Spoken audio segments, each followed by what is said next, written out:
আমার আল্লাহ বলে দিয়েছেন রাসূলের আদর্শ সর্বশ্রেষ্ঠ আদর্শ, এর চাইতে উত্তম আদর্শ আর নাই। এ যুবক, তুমি কার আদর্শের স্লোগান দিয়া বেড়াও? তুমি আমাকে বলো, কোন দিন থেকে রাসূলের আদর্শের থেকে তোমার কাছে জিয়ার আদর্শ ভালো হয়ে গেল? কোন দিন থেকে আমার রাসূলের আদর্শ বাদ দিয়া মুজিবের আদর্শ তোমার কাছে ভালো হয়ে গেল? ও ভাই, পতন তো এমনি আসবে। মুসলমানের কাছে রাসূলের আদর্শের বাইরে আর কোনো আদর্শ থাকতে পারে না। আমার আল্লাহ ঘোষণা দিয়েছেন। এই আল্লাহর ঘোষণায় কোনো ডাউট আছে নাকি? সন্দেহ আছে নাকি? তোমার আজকে যেই চলাফেরা, তোমার যে স্টাইল, ও ভাই বলো, আমার রাসূল যে রওজায় থেকে গেলেন, আসমানে গেলেন না। আমার রাসূল জীবনে এত কষ্ট করলেন এই উম্মত কি দেখার জন্যে? না না, আমার রাসূলের কি দরকার ছিল পাথরের আঘাতে আঘাতে কাফেরদের লাঞ্ছনা বঞ্চনা সহ্য করে, কাফেরদের নির্যাতনে দান দান মোবারক শহীদ করার কি দরকার ছিল পাথরের আঘাতে রক্ত ঝরাবার? এই উম্মত দেখার জন্যই কি আল্লাহর রাসূল এত কষ্ট করলেন? আমার রাসূল যদি আল্লাহর কাছে দোয়া করতেন, আল্লাহর কাছে সবচাইতে প্রিয় বন্ধুর নাম হলো মুহাম্মদুর রাসূলুল্লাহ সাল্লাল্লাহু আলাইহি ওয়াসাল্লাম, যার সামনের পিছনের সমস্ত গুনাহ মাফ, অর্থাৎ গুনাই নাই। আমার রাসূল এমন রাসূল, জীবনে একটা মিথ্যা কথা বলেন নাই। আমার রাসূল এমন রাসূল, জীবনে কারো উপরে অত্যাচার করেন নাই। আমার রাসূল এমন রাসূল, কোনোদিন ইনসাফের পরিপন্থী কাজ করেন নাই। এমন রাসূল কি আমাদেরকে রেখে এমন রাসূল পাওয়ার মতো যোগ্য কি আমরা ছিলাম নাকি? এত পরিশ্রম যেই রাসূল করলেন এই উম্মত দেখার জন্য, এই আমাকে কি দেখার জন্য? ও ভাই, তুমি তো হজে যাও, একবারও কি চিন্তা করেছো মক্কা থেকে যখন মদিনায় যাও, রাস্তার দুই ধারে গাড়ির গ্লাস দিয়া উট আর দুম্বা খুঁজে বেড়াও, ভিডিও করো। মক্কা থেকে মদিনায় যাওয়া পর্যন্ত পার্সোনাল গাড়ি নিয়ে গেলেও 5 ঘন্টা 5.5 ঘন্টা লেগে যায়। বাসে যাতায়াত করলে 7, 8, 9 ঘন্টাও লেগে যায়। তুমি কি একবারও চিন্তা করছো রাস্তা এত ভালো হওয়ার পর এত সময় লাগে? আমার রাসূলের জামানায় তো রাস্তা ছিল না, এমনকি উট নিয়ে যাবেন সেই রাস্তাও ছিল না। ওই মিডল ইস্টের যত পাহাড় আছে সব পাহাড়গুলো পাথরের। ওই সময়ের পাথর এখনো মাঝে মাঝে দেখা যায়, পাথরগুলো ছিল চারদিকে ব্লেডের মতো ধার। আমার রাসূল কিভাবে এত কষ্ট করে এই মক্কা থেকে আল্লাহর হুকুমে হিজরত করে মদিনায় গেলেন? তুমি যাও ট্যুর করার জন্য, হেরা গুহা দেখার জন্য, তুমি যাও জাবালে নূরে যাও দেখার জন্য। ও ভাই, একবারও চিন্তা করো নাই আমার রাসূল এত কষ্ট করে এখানে কেমনে উঠেছিলেন? তুমি দেখতে যাও, উপরে যদি উঠতে পারো তোমার মনে একটা আনন্দ জাগে, তখন আমি উঠতে পারছি, গিয়ে ছবি তুলো, আনন্দ প্রকাশ করো, ফেসবুকে পোস্ট দাও, আমি আজকে এখানে আসতে পেরেছি, আমার জীবন সফল। কে বলেছে তোমার জীবন সফল? তুমি ওখানে গিয়া যদি ভাবতা এখন তো ওঠার সুন্দর রাস্তা করে দেওয়া হয়েছে, মাঝে মাঝে সিঁড়ির ব্যবস্থাও আছে। আর আমার রাসূল যখন আসছেন, হযরত আবু বকরকে সঙ্গী করে এলেন। আমার রাসূল যখন আসছেন তখন তো রাস্তাও ছিল না, সিঁড়িও ছিল না, কত কষ্ট করে এখানে উঠলেন আর বসলেন, অপেক্ষা করলেন। আমার রাসূল মদিনায় গেলেন, কত কষ্ট করেই না গেলেন, আর কিভাবেই বা গেলেন, কেন গেলেন, কোন অত্যাচারের কারণে গেলেন, একবারও চিন্তা করো নাই? আমার রাসূল দুনিয়ায় এসেই প্রতিষ্ঠা করলেন সাদা আর কালোর ব্যবধান হবে না। কালো চামড়ার মানুষ একবার যদি পড়ো আশহাদু আল্লা ইলাহা ইল্লাল্লাহ ওয়া আশহাদু আন্না মুহাম্মাদান আবদুহু ওয়া রাসূলুহু। কাফেরদের বড় বড় লিডাররা আমার রাসূলের কাছে গিয়ে বলল, হে মুহাম্মদ সাল্লাল্লাহু আলাইহি ওয়াসাল্লাম, আমরা শান্তির প্রস্তাব নিয়ে আসছি, চুক্তিপত্র করব, কিভাবে শান্তি বজায় রাখা যায়। আমার রাসূল বললেন, হতে পারে। কাফেররা বলল, কিন্তু তোমার পাশে বেলালের মতো যদি কৃতদাস থাকে, আমরা এই আলোচনায় বসতে পারি না, আমাদের লেভেলটা একটু হাই। আল্লাহ জানায় দিলেন, হাবিব আমার, খবরদার খবরদার, ওরা সারা দুনিয়ার কাফেররাও যদি এক জায়গায় হয়, সব পাওয়ার যদি এক জায়গায় হয়, আমার বেলালের পায়ের ধুলার সমান হবে না। আউলিয়ারা কারে কুবা ইখতিয়ার, জাহেলারা কারে দুনিয়া ইখতিয়ার, আশিকারা মিল্লাত মাযহাব জুদাস্ত, আশিকারা মিল্লাত মাযহাব খুদাস্ত। লা ইলাহা ইল্লাল্লাহ, লা ইলাহা ইল্লাল্লাহ, লা ইলাহা ইল্লাল্লাহ, লা ইলাহা ইল্লাল্লাহ, লা ইলাহা ইল্লাল্লাহ, লা ইলাহা ইল্লাল্লাহ, লা ইলাহা ইল্লাল্লাহ, লা ইলাহা ইল্লাল্লাহ, লা ইলাহা ইল্লাল্লাহ, লা ইলাহা ইল্লাল্লাহ। প্রাণের ভাই আমার, আল্লাহ বললেন বেলালের সমতুল্য ওরা হবে না। আমার রাসূল বলে দিলেন, আলোচনা যদি করতে হয় বেলালের সামনেই করতে হবে।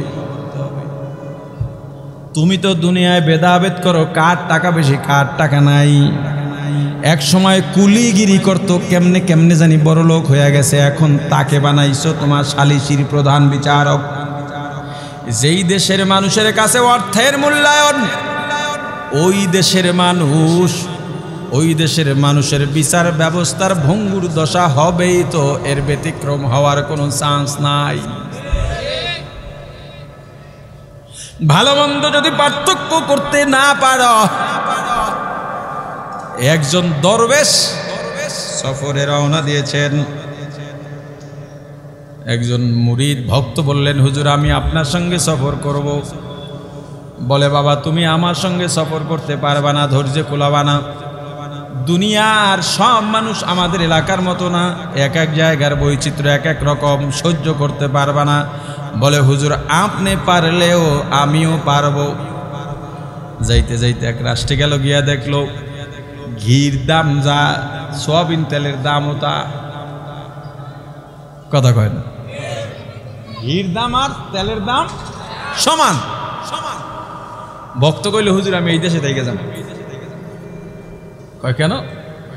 কয় ঘি আর তেল যেহেতু সমান, আমি ঘিটাই গ্রহণ করব।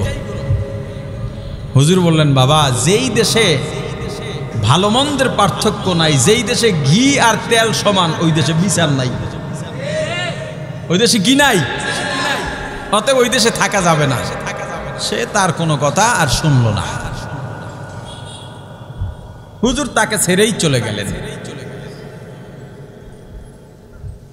এরই মাঝে একটা দুর্ঘটনা ঘটল। একটা বিল্ডিং ধসে পড়ে একজন মানুষ মারা গেছে। বিচারের মজলিস বসলো, বিল্ডিং এর মালিককে ডাকা হলো। তোমার বিল্ডিং এর তলে পড়ে মানুষ মারা গেছে, অতএব দায় তোমার। বিল্ডিং এর মালিক বলল, বিচারক আমার কোনো দোষ নাই। দোষ কার? বলে রাজমিস্ত্রির। কার দোষ? কেন? কয়রা বালি আর সিমেন্ট ঠিকভাবে দেয় নাই, যেই কমিউনিকেশন দরকার ছিল ওইটা করে নাই। আচ্ছা তুমি খালাস, রাজমিস্ত্রিকে ডাকো, বিচার ব্যবস্থা, রাজমিস্ত্রিকে ডাকো। ডাকছে, তোমরা কেন ওই বালি আর সিমেন্টে ভেজাল করলা? কয় আমাদের দোষ নাই। তো কার দোষ? আমাদের সামনে থেকে ওই সময় বিভিন্ন ধরনের অলংকার পরে সাজগোজ করে অমুক নারী গিয়েছিল, আমরা বেখেয়াল হয়ে গেছিলাম তার রূপ দেখে, এজন্য বালি আর সিমেন্ট আমরা মাপ মতো দিতে পারি নাই। রাজমিস্ত্রিরাও খালাস, বিচারের কাঠ গড়ায় ওই নারীকে ডাকো। নারীকে ডাকা হলো, তুমি এমনি সাজগোজ কেন করলা? তো দোষ তোমার। মামলা কিন্তু এর মধ্যে শেষ। মামলা কি ভুইলাও গেছে মনে হয়। মামলা রয়েছে কই আইসা পড়ছে নারীর পর্যন্ত। নারী বলে আমার কোনো দোষ নাই। তো দোষ কার? এত সুন্দর জেওর যে বানাইছে, অলংকার যে বানাইছে ওই স্বর্ণকারের। আর তুমি খালাস, ডাকো স্বর্ণকার। ডাকলো স্বর্ণকার, তুমি এত সুন্দর করে কেন বানাইলা? এখন সে আর কোনো জবাব দিতে পারে না। এখন ফাঁসি হইব কার? কথা কয় না। বিচার কি ঠিক আছে? বিচার কি ঠিক আছে? স্বর্ণকারের ফাঁসিতে যে দিবে, স্বর্ণকারের গলায় এত চিকন, ফাঁসির রশি গলায় বাজে না। এখন ফাঁসি দেবে কারে? ঠিক আছে শহরে ঘোরো, দেখো মোটা গলা আছে কার। খুঁজতে খুঁজতে ওই ভক্তরে হয়ে গেছে যে ঘি খাইতে খাইতে গলা মোটা মানে এলাইছে। এরাই না ফাঁসির কাছটা দাঁড় করাইছে। রশি দেশে ঠিকঠাক মতো একেবারে খাপে খাপ আব্দুল্লাহর ভাব মিলে গেছে। হ্যাঁ তো কাঁদতেছে, কি করবে? তো দোষ নাই। এর মধ্যে ওই পিসাব হুজুর আইসা এই বিচারের কাঠ করে হাজির, দেখে কাঁদতেছে, হুজুর আমারে বাঁচান। তোমারে বলছিলাম যেই দেশে ঘি আর তেল একই দাম, ওই দেশে বিচার নাই। আরে বিচার যে নাই দেখছো, তোমার তো দোষ নাই, তোমার আইনা ফাঁসির কাছটা দাঁড় করাইছে। বিচার তো নাই। কয় হুজুর ভুল করছি, যা করছে আমারে বাঁচান। ফাঁসির আদেশ হবে এমন সময় হুজুর দাঁড়াইয়া বিচারককে বললেন, আমার কিছু কথা আছে। হ্যাঁ বলেন দরবেশ। উনি আজকের এই ফাঁসির এমন ফজিলত বর্ণনা করলেন, আজকে যে ফাঁসিতে ঝুলবে তার এই ফজিলত, এই ফজিলত, এটার বড় ভাগ্যবান হবে এই ফাঁসিতে যে ঝুলবে।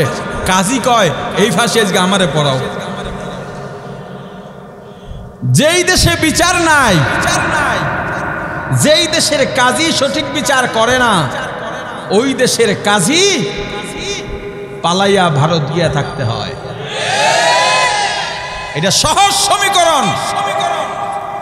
তুমি সঠিক বিচার করবা না, এই অবিচারের কবলে তোমাকে পড়তেই হবে।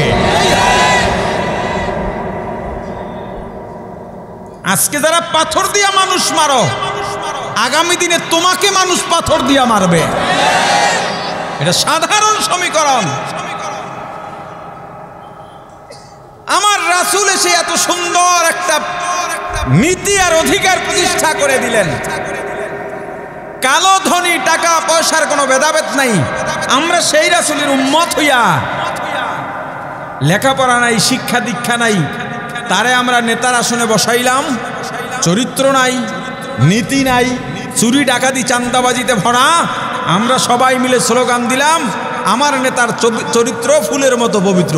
ফুল চেনস বেটা, তুই ফুলের লগে কারে মিলাইলি? যেই দেশে মানুষ জানা সত্ত্বেও চান্দা তুইলা চান্দার টাকা যেই কর্মী নেতার হাতে দিয়া, আবার সেই নেতাকে ওই কর্মী বলে আমার নেতা সেরা, ওই দেশের জনগণের উপরে ওই ঘি আর তেলের মতো বিচারি আসবে। শুধু অপেক্ষা করো।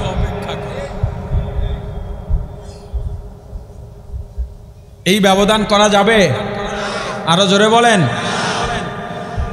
যোগ্যকে যোগ্যের স্থানে রাখেন, যোগ্যকে যোগ্য স্থানে রাখেন।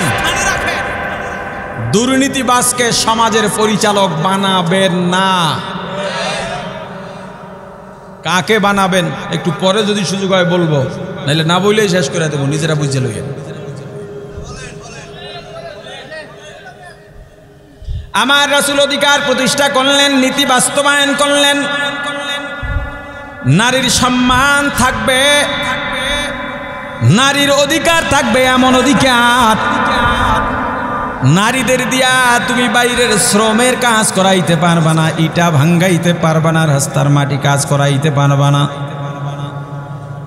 দেশের বড় লোকরা যেমন কাজ করে না, বসে থাকে আর অর্ডার দেয়, আমার রাসূল বললেন, নারীদের বড়লোক হওয়া লাগবে না, নেতাও হওয়া লাগবে না, ওরা ঘরে বসে বসে অর্ডার করবে, ঘরে বাজার রেডি হয়ে যাবে।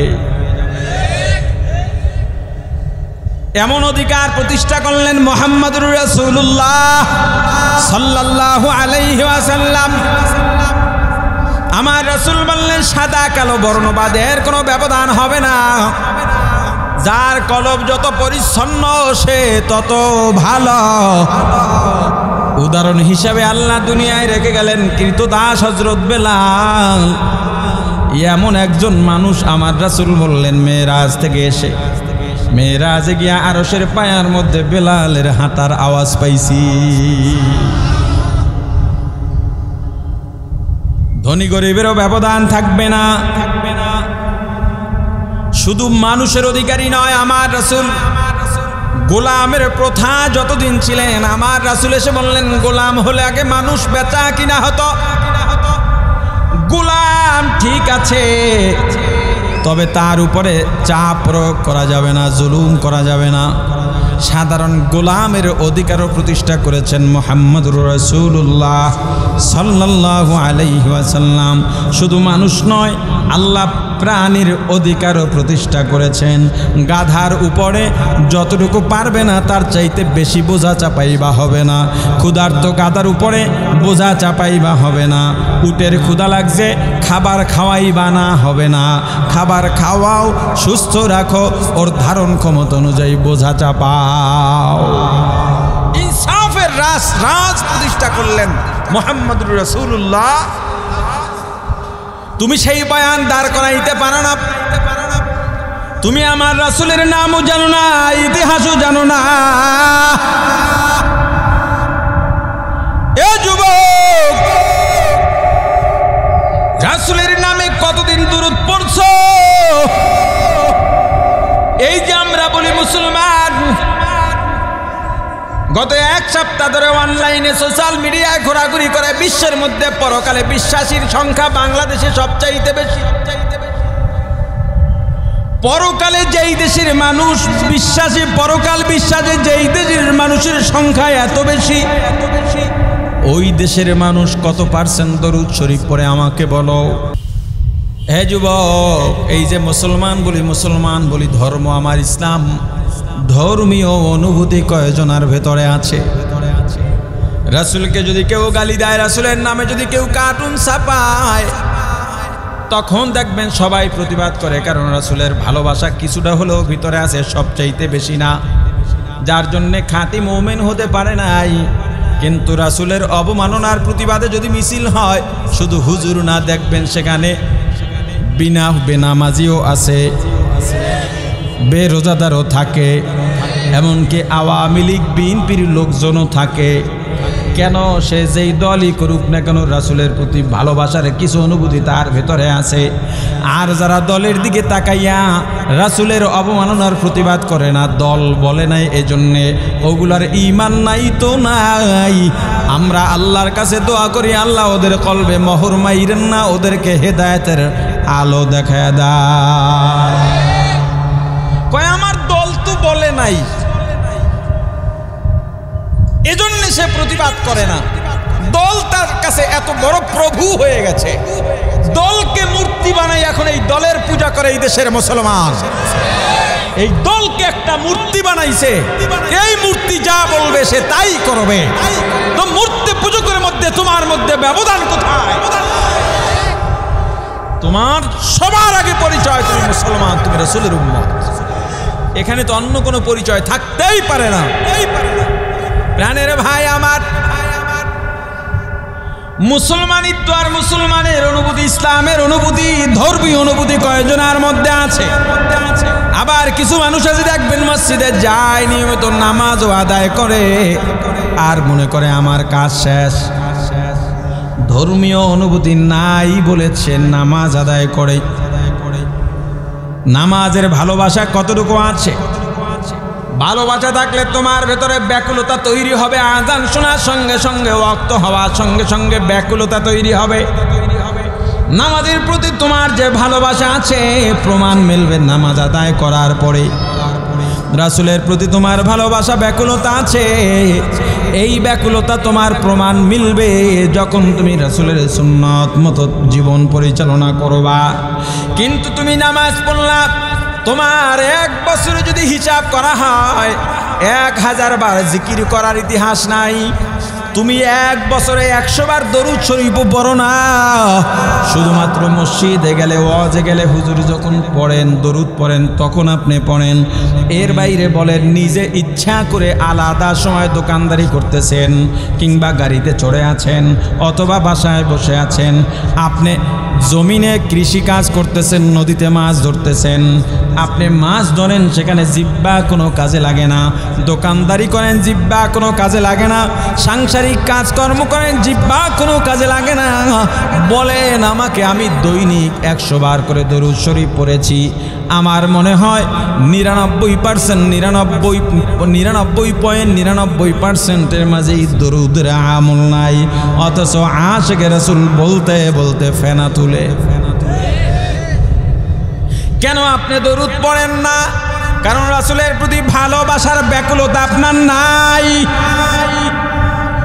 যদি আপনি রাসূলের উম্মত দাবি করে থাকেন, আজ থেকে আপনি নিয়ত করেন, তওবা করেন, শপথ করেন, আল্লাহর সঙ্গে ওয়াদাবদ্ধ হন, আমি আর পারি আর না পারি, কমপক্ষে দৈনিক বেশি কম থেকে কমও যদি হয় আমি 100 বার দরুদ পড়ব। লম্বা দরুদ যদি নাও পড়তে পারি, সাল্লাল্লাহু আলাইহি ওয়াসাল্লাম, সাল্লাল্লাহু আলাইহি ওয়াসাল্লাম পড়ব। একজন মুসলমানের অনুভূতি কতটুকু থাকা দরকার? কয়বার জিকির করছেন?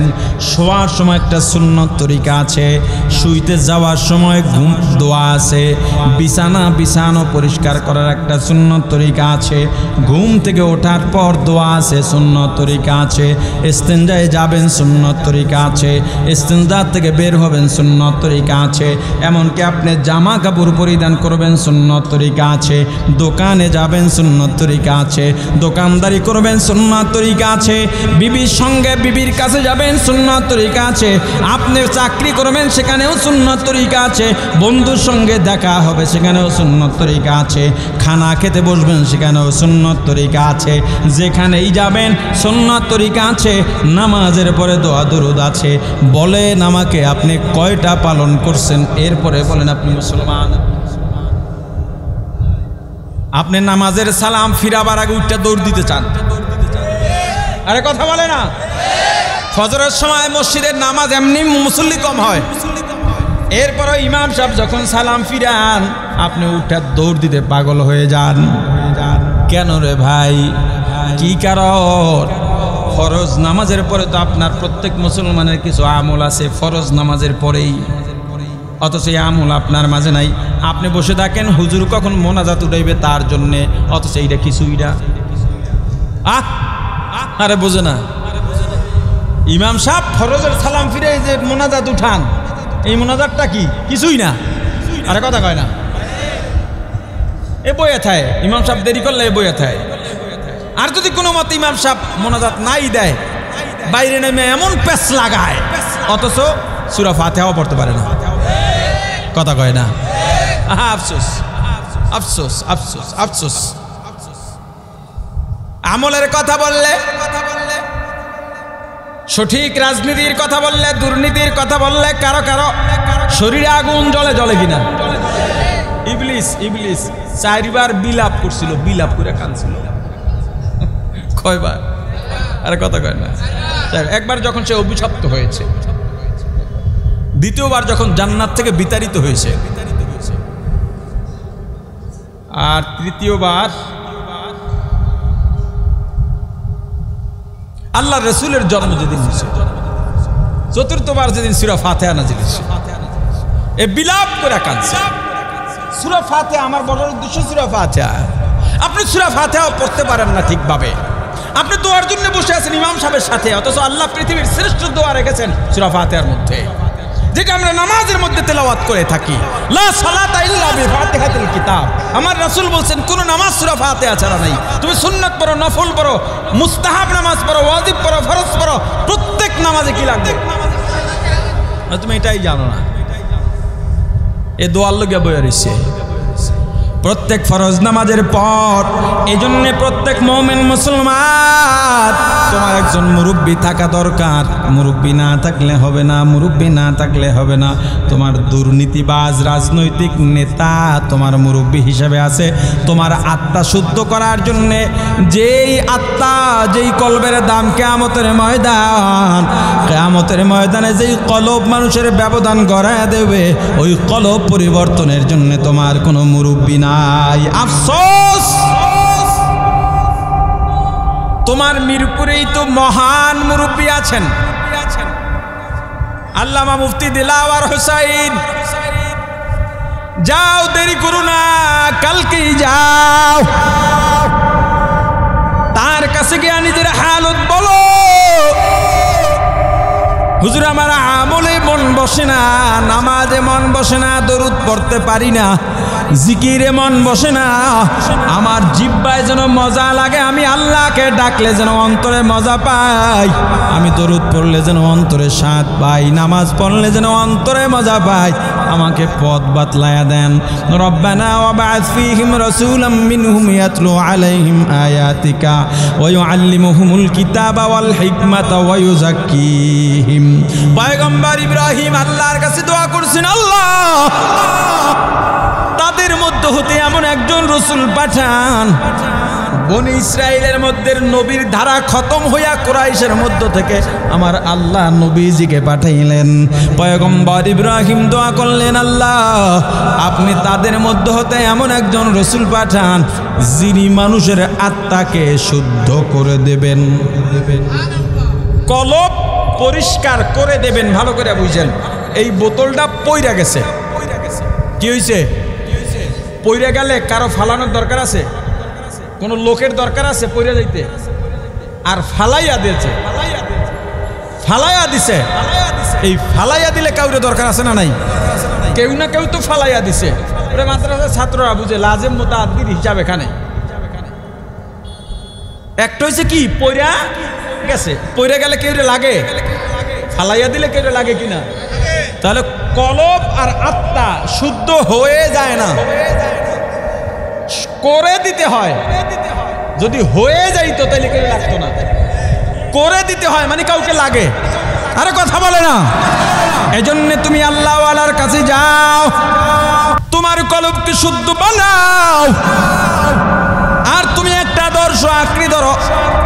আল্লাহই তো বলে দিয়েছেন, আমার রাসূলের আদর্শ, লাকাদ কানা লাকুম ফি রাসূলিল্লাহি উসওয়াতুন হাসানা, হামসিরাতে মুস্তাফা দর তামামি হালে ইউকুন ইত্তেবায়ে সুন্নতে খায়রুল বশর গির লাজিম তাবুয়াবি।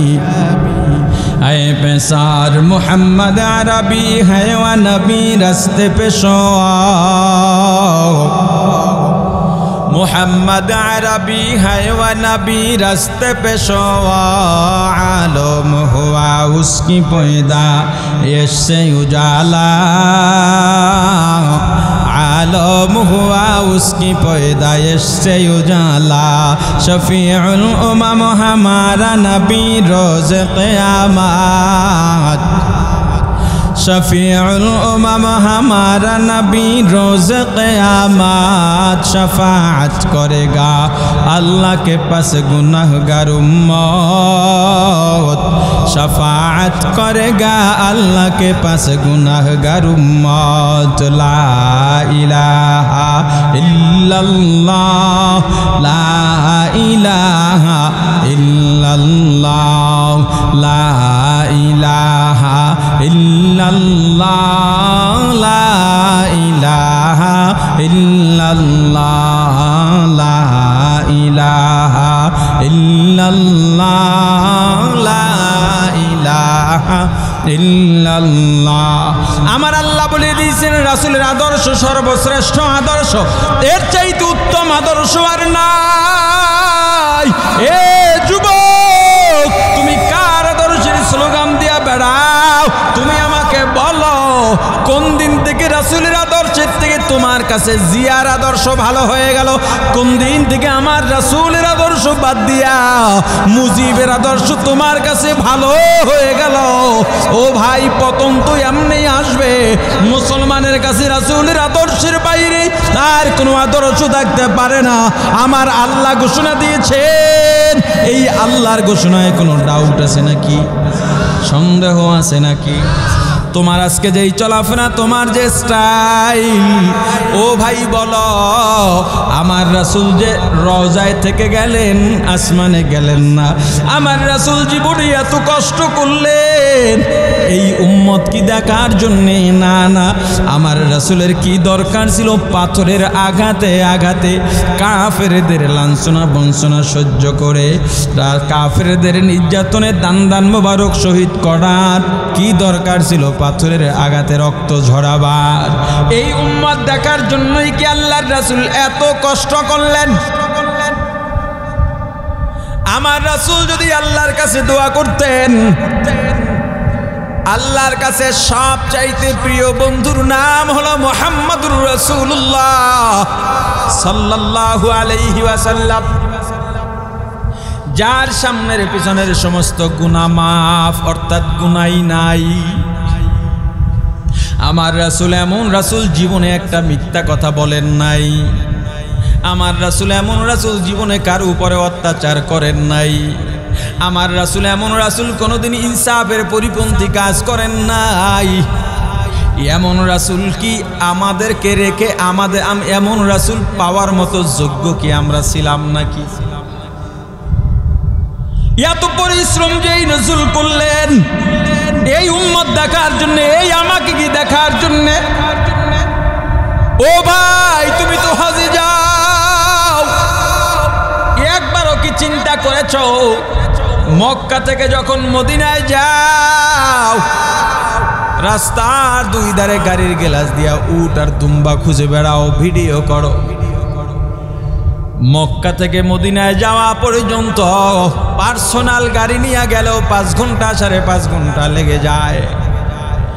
বাসে যাতায়াত করলে 7, 8, 9 ঘন্টাও লেগে যায়।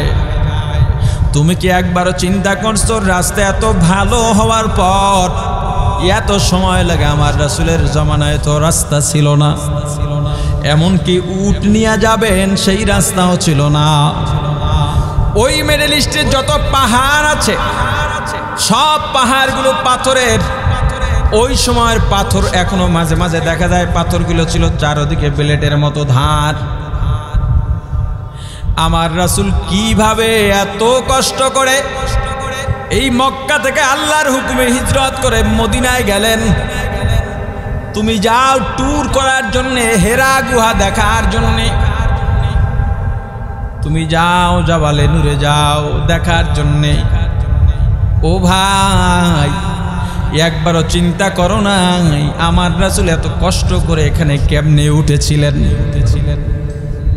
তুমি দেখতে যাও, উপরে যদি উঠতে পারো তোমার মনে একটা আনন্দ জাগে, তখন আমি উঠতে পারছি, গিয়ে ছবি তুলো, আনন্দ প্রকাশ করো, ফেসবুকে পোস্ট দাও, আমি আজকে এখানে আসতে পেরেছি, আমার জীবন সফল। কে বলেছে তোমার জীবন সফল? তুমি ওখানে গিয়া যদি ভাবতা এখন তো ওঠার সুন্দর রাস্তা করে দেওয়া হয়েছে, মাঝে মাঝে সিঁড়ির ব্যবস্থাও আছে। আর আমার রাসূল যখন আসছেন, হযরত আবু বকরকে সঙ্গী করে এলেন। আমার রাসূল যখন আসছেন তখন তো রাস্তাও ছিল না, সিঁড়িও ছিল না, কত কষ্ট করে এখানে উঠলেন আর বসলেন, অপেক্ষা করলেন। আমার রাসূল মদিনায় গেলেন, কত কষ্ট করেই না গেলেন, আর কিভাবেই বা গেলেন, কেন গেলেন, কোন অত্যাচারের কারণে গেলেন একবারও চিন্তা করো নাই? তুমি উহুদের ময়দানে যাও, ওখানে গিয়া ঘোরো, কবরস্থানের পাশে ভিডিও করো, আর একজনকে ডেকে দেখাও, জিজ্ঞেস করে এই কবর কারো, ওই কবর কারো, অনুভূতি ভিতরে নাই। আর যদি অন্তর দিয়া চিন্তা করতা, ইসলামের দ্বিতীয় যুদ্ধ উহুদের যুদ্ধ, ওই যে কবরস্থানের মাথায় কোনায় দেখবে একটু নিচু জায়গা আছে, ওই জায়গায় আমার রাসূলকে মেরে ফেলানো হয়েছিল। আমার রসুলের দান মুবারক শহীদ হয়ে গিয়েছিল। আহারে হযরত হানজালার নতুন বিয়ে হলো বিবির সঙ্গে বাসর ঘরে। হঠাৎ আওয়াজ পাইল কে যেন ডেকে যায়, কে রসুল জিহাদে ডেকেছেন, কে যাইবা শহীদ হইবা। হযরত হানজালা বিবিকে ডেকে বলেন, ও বিবি আমার রাসূল ডেকেছেন, জিহাদে ডেকেছেন, বসে থাকা যাবে না। এই চিন্তা যদি তুমি করতা, ওই হানজালা বাসর করছিল এখানে এসে, কবরটা তো এই কবরস্থানের মধ্যে আছে।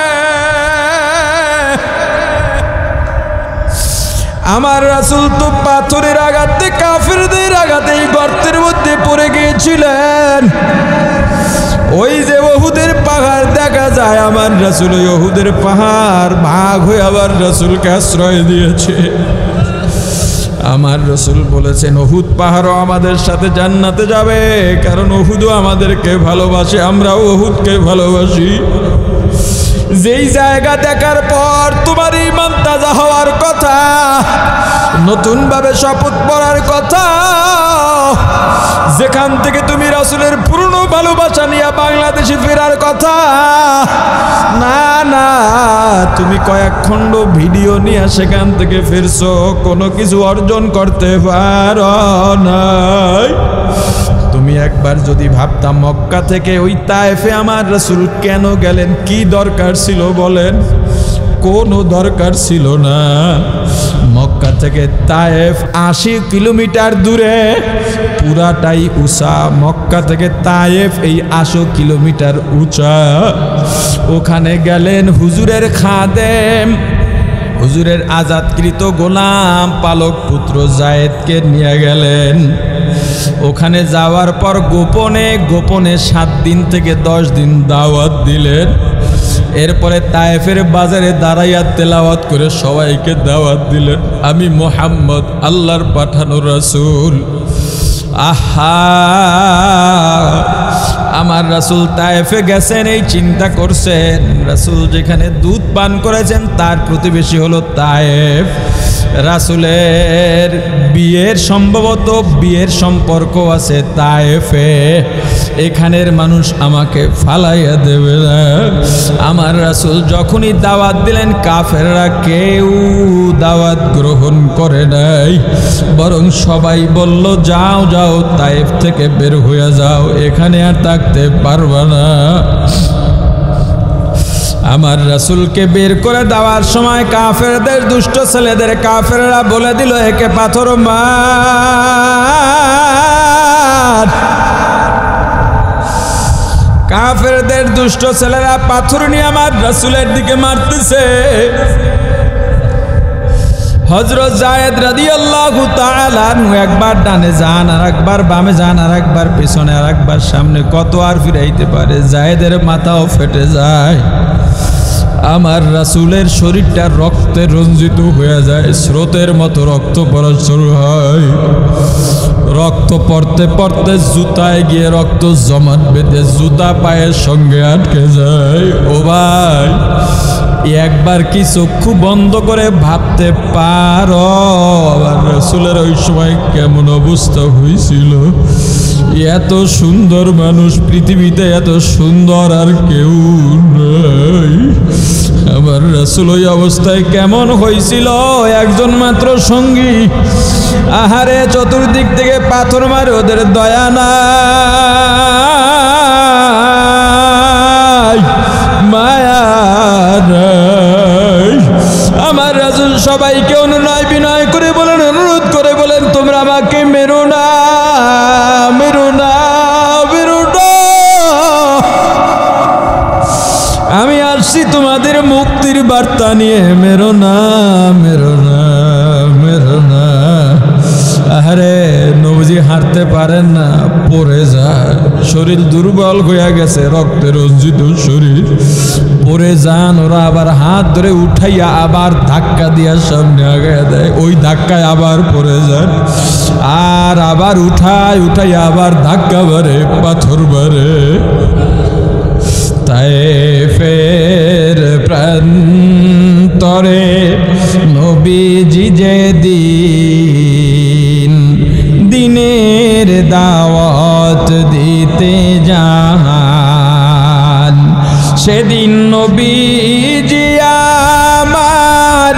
কত আঘাত সহিলেন এতিম নবীজি সেদিন, কত আঘাত সহিলেন হয়ে অসহায়। তায়েফের প্রান্তরে নবীজি যেদিন দিনের দাওয়াত দিতে যান, জায়েদকে সাথে নিলেন, 3টে দিনে দাওয়াত দিলেন। একটা কাফের দিন করল না কবুল, বরং পাগল বলিয়া দিল তাড়াইয়া, পাগল বলিয়া দিল তাড়াইয়া। চিনল না ওই দুর্ভাগার দল আল্লাহরই রাসূল, চিনল না ওই দুর্ভাগার দল আল্লাহরই রাসূল। সেদিন নিরাশ হয়ে নবীজি আসতেছিলেন ফিরিয়া, হয়ে অসহায়। তায়েফের প্রান্তরে নবীজি যেদিন দিনের দাওয়াত দিতে যান। ওরে আমার ভাই, চক্ষু দুইটা বন্ধ করো, একটু আমার নবীজির মুরাকাবা করো। মনে করো তুমি রাসূলকে দেখতেছ, ওই কাফেররা পাথর মারে তাও তুমি দেখো। আমার রাসূলের রক্তাক্ত দেহ মুবারক কল্পনা করো ভাই, এত রক্ত জড়াইছেন কি এই উম্মত দেখার জন্যে? আমার রাসূল এত পরিশ্রম করলেন কি এই উম্মত দেখার জন্যে? ও রাসূলের উম্মত, তোমার মধ্যে কি রাসূলের মায়া নাই, ভালোবাসা নাই? ও ভাই, তুমি তো সেলুনে যাও, নিয়মিত দাড়ি কামাও, তোমার কোনো গায়ে লাগে না, তোমার কষ্ট হয় না। তুমি ইহুদি খ্রিস্টানের মতো পোশাক পরো, তোমার কষ্ট লাগে না। তুমি দরুদ পড়ো না, তোমার কষ্ট লাগে না। কিন্তু তোমার খবর যখন আমার রাসূলের কাছে রওজায় ফিরিস্তা নিয়ে পৌঁছাইয়া দেয়, এবার রাসূল বড় কষ্ট পান। এ যুবক, আমার রাসূল বলেছেন, কোন মানুষ, কোন উম্মত যদি এক মুষ্টির কম দাড়ি ছাঁটে বা কামায়, ও যেন হাতের মধ্যে ছুরি নিয়ে আমি রাসূলের কলিজাটা টুকরা টুকরা করে দিল। হে যুবক, বলো রাসূলের কলিজা কয়বার টুকরা করার পরে তোমার মনটা ভরবে? ও ভাই, কবরে যাইবা, দৃশ্যমান সুন্নত একটাই দাড়ি, এটা নিয়ে যাইবা। যদি দাড়ি না থাকে কি নিয়ে যাইবা? আবার রাসূলকে আর আঘাত দিও না, রাসূলকে আর আঘাত দিও না। আমার রাসূল এত কষ্ট করেছেন উম্মতকে জান্নাতি দেখার জন্যে, তোমার মধ্যে সুন্নতের আমল নাই। আমার রাসূল যেই কষ্ট করে গেলেন, এই কষ্টের জীবনে গেলে অন্তত পড়ো, দেখো তোমার ভেতরে একটু মায়া জন্মায় কিনা, রাসূলের প্রতি একটু দরদ জন্মায় কিনা। তোমার মা বাবা যদি কষ্ট পায়, তোমার চোখে পানি চলে আসে। তোমার সন্তান যদি অসুস্থ হয়ে চোখের পানি ফেলায়, তুমি সহ্য করতে পারো না। তোমার বিবি কষ্ট পায় যদি চোখের পানি ফেলে, তুমি ঘুমাইতে পারো না। আমার রাসূল কি তোমার কাছে এতটা মূল্যহীন হয়ে গেল? আমার রাসূলের কষ্টের জীবনী পড়ে পড়ে তোমার চোখে কেন পানি জড়াইতে পারো না? আমার রাসূলের মায়া কেন অন্তরে জমাইতে পারো না? দুনিয়ার সব আদর্শ বাদ দাও, দুনিয়ার নেতা নেত্রীর গোলামি বাদ দাও। এখন থেকে শপথ করো, আমি দুনিয়ায় যতদিন বাঁচব আমার রাসূলের আদর্শের বাইরে যাব না। আল্লাহ আমাদেরকে রাসূলের আদর্শে আদর্শিত হওয়ার তৌফিক দিয়ে দেন, বলেন আমিন। আরো জোরে বলেন আমিন। ও আল্লাহ, রাসূলের মুহাব্বত, রাসূলের ভালোবাসা দিয়া কলবটা পরিপূর্ণ করে দেন, বলেন আমিন। রাসূলকে যদি ভালোবাসতে পারো পরিপূর্ণভাবে, আল্লাহ বলেছেন আল্লাহর ভালোবাসাও হয়ে যাবে। অতএব রাসূলের আদর্শের বাইরে যাওয়ার সুযোগ নাই। এখনই থেকেই তওবা করো। এই দুনিয়ার লোভ লালসা কিচ্ছু না, যশ খ্যাতি ক্ষমতা কিচ্ছু না, কিচ্ছু না। আমি যেহেতু রাসূলের উম্মত, রাসূলের আদর্শের বাইরে আমি উম্মত হয়ে যাইতে পারি না। আল্লাহ আমাদের সবাইকে রাসূলের আদর্শ মতে চলার বলার তৌফিক দান করেন, বলেন আমিন।